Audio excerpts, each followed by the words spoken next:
Hey y'all, listen, since we had so-called presidential candidates get on stage tonight on national TV and conduct themselves with the integrity of a Twitter troll, it's time for me to set the record straight and do another round of disinformation debunked. I'm going to give you guys the facts on all of these smears going around about Kamala Harris's San Francisco DA and California AG record. Before I get to any cases, let me just be clear about something. A lot of the disinformation and misinformation and the memes and all that kind of stuff originate from Bernie Sanders supporters. I'm going to be perfectly clear about that, okay? When you Google stuff and you see a hit piece, an editorial, that is not news, people, okay? These are not disinterested parties that are spreading information about Kamala Harris. And let's also be clear. A lot of these cases are being recontextualized in 2019 since Kamala has announced her candidacy, or even as far back as 2017 when these Bernie Sanders supporters started trying to undermine Kamala's perceived prospective candidacy. So when you are reading something, and you don't have to take my word for it, okay? But when you're reading something, keep in mind, is it an op-ed? Is it an editorial? Who is writing it? Are they a supporter of somebody else? What is their interest in saying it? And you might say, well, I'm watching your video and you have an interest in supporting Kamala Harris. Yes, the hell I do. But at the same time, you know that up front, and you can evaluate my information, and you can evaluate the links that I'm going to provide, and you can evaluate whatever it is that you want to evaluate, how you want to evaluate it. But at least I'm clear and I'm transparent about the fact that I support Kamala. But the facts are still the facts. And so what I'm going to give you, I'm going to take it back to the time that these cases were done. I'm going to provide you the context of these cases, as well as the context of what else was happening while Kamala was serving as Attorney General of California, the largest Department of Justice in the country after the United States Department of Justice. Okay, Kamala was head of the DOJ that had 4,000 employees, an operating budget of $800 million. And of those 4,000 employees, there were 1,000 attorneys. Let's be perfectly clear. She was not intimately involved in every single case, every single court filing, and every single thing that happened in the Department of Justice. Okay, let's start off with Joe Biden. Joe Biden decided to be a little Twitter troll and say, Google 1,000 cases freed Kamala. Everything on Google ain't goddamn true. Are you crazy? Especially if you Google Kamala Harris. I can Google Kamala Harris ice cream. It's going to be a hit piece. All right. So I'm going to set the facts straight. Now, I did an extensive video on this back in April. I had links, everything like that. You can go check it out. San Francisco, or Disinformation Debunked San Francisco Crime Lab Scandal. All right. But I'm going to try to whittle this down in a minute and a half so that y'all who don't want to watch a 4-minute video, you can watch a 2-minute video. Deborah Madden was a lab technician in the San Francisco Police Department crime lab. It was not a San Francisco DA, which Kamala Harris had jurisdiction over. It was the crime lab of the San Francisco PD. She was allegedly stealing drugs from the crime lab. She wasn't planning drugs. She was allegedly stealing drugs, okay? Now, she was acting a little sketchy. People got a little wind. Okay, something's a little off of her. It went on for a couple of months. Finally, it came out, okay, she's no good. She's not going to be able to be used as a witness or anything like that. Kamala stepped in because the evidence, was determined that it was tainted. She was tainted. And so what Kamala did on her own volition was she dropped cases and freed people, 1,500 people by April 2010. This was within months. 1,500 people were freed or their cases were dropped by Kamala's decision. Okay, that is just objectively, chronologically a fact. As far as what the judge had to say, that was in May 2010. The judge did get bucked, talk a little stuck, whatever. That's fine. The judge is entitled to their opinion. But that judge did not order the people released. The people had already been released, okay? Kamala, she got bucked back, whatever. She tried to challenge the person's objectivity. All of that doesn't even have anything to do with the fact that Kamala was the one who released these people. Deborah Madden would not have had hands on 1,500 cases. Okay, let's be clear. But Kamala went above and beyond in the interest of justice to make sure that any case that could have been tainted by anybody at that lab was released, dropped, or whatever. So that was Kamala's decision. She did the right thing, and don't let anybody tell you otherwise. Okay, let's move on. Tulsi. Okay, she a little Twitter troll rolled by Russian ass Manchurian candidate. She need to stick to buttering up Assad and buttering up Trump instead of spreading lies on a presidential debate. But she's through. She's finished. She's irrelevant. But I'm going to go ahead and give her a little bit of airtime because she got up there attacking Kamala. So let's talk about what she said. Kamala locked up 1,500 people for marijuana. First of all, let's be clear. In California, recreational marijuana was illegal up until 2018.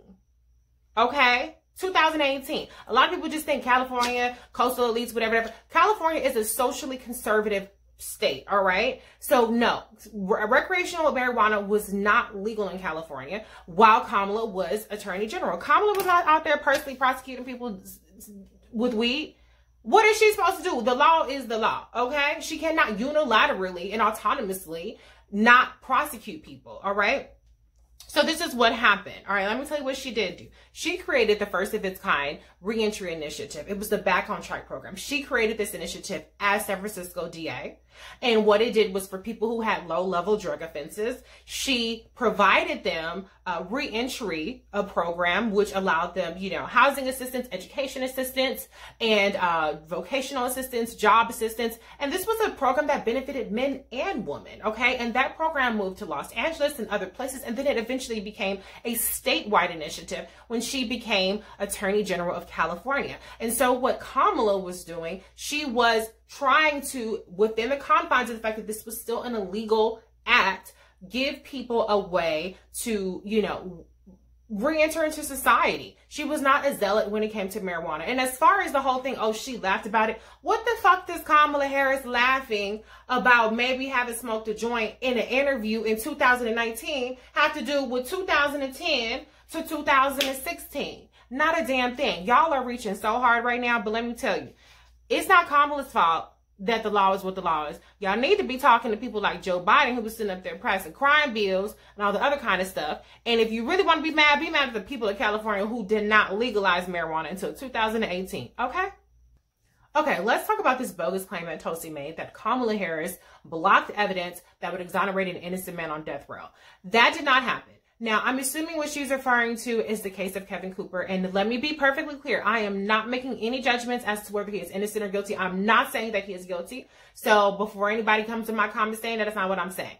I'm just going to break down the chronology of the situation. So he was convicted of a crime in 1983, sentenced to death row.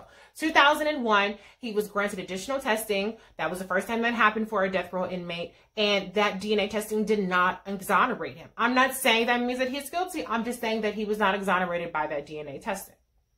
2004, he was scheduled to be executed. He was not executed, but at the same time, Governor Arnold Schwarzenegger at the time declined to grant him clemency. 2007, he lost his appeals court case. In 2009, it went to the federal court, the Ninth Circuit Court. He lost that appeal. The Supreme Court declined to hear his case. So at this point, he is out of appeals, people. All right, this is now a matter of clemency being granted by the governor. Arnold Schwarzenegger was still the governor at the time, where they re-petitioned him in 2010. He declined. He punted to incoming, at that point, Governor Jerry Brown. Keep in mind that Jerry Brown was the Attorney General prior to becoming the governor. This was now a matter, again, of Jerry Brown deciding whether or not to grant him clemency. That's how this stuff works. Kamala Harris had nothing to do with this case. Now, some people might feel like Kamala Harris's job was to relitigate and somehow step in and intervene in every single California Innocence Project. She was not the California Innocence Project liaison. They do great work. I applaud the work that they do, but the Attorney General has a different function. She had 1,000 attorneys. She had 4,000 employees. She had a budget of $800 million. She had other stuff that she had to do.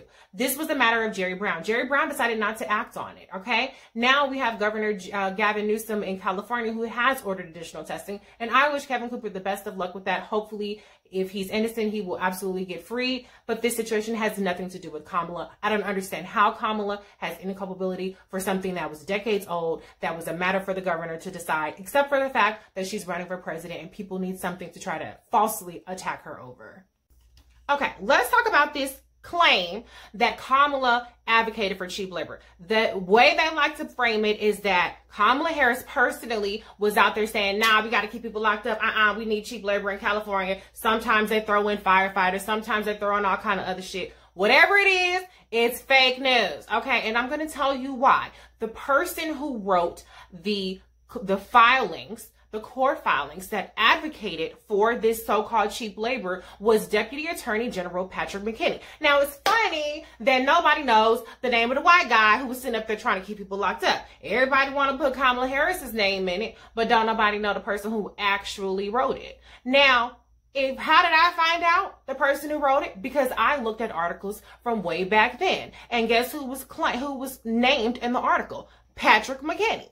And guess what else was in the article? That Kamala Harris was not aware of this court filing prior to hitting the papers. Now, how is that possible? Well, let me tell you how it's possible. Kamala Harris was Attorney General over an office of 4,000 employees. There were 1,000 attorneys. She cannot be intimately involved in every single court filing. Now, was it shady as hell that the dude did that? Yes. But if you're going to talk about somebody, talk about Patrick McKinney. Don't talk about Kamala Harris. So no, that is not true that Kamala Harris advocated for cheap labor, firefighters, whatever the hell else that you want to put in there and add in there to sprinkle on some seasoning and try to make it even more inflammatory. It did not happen.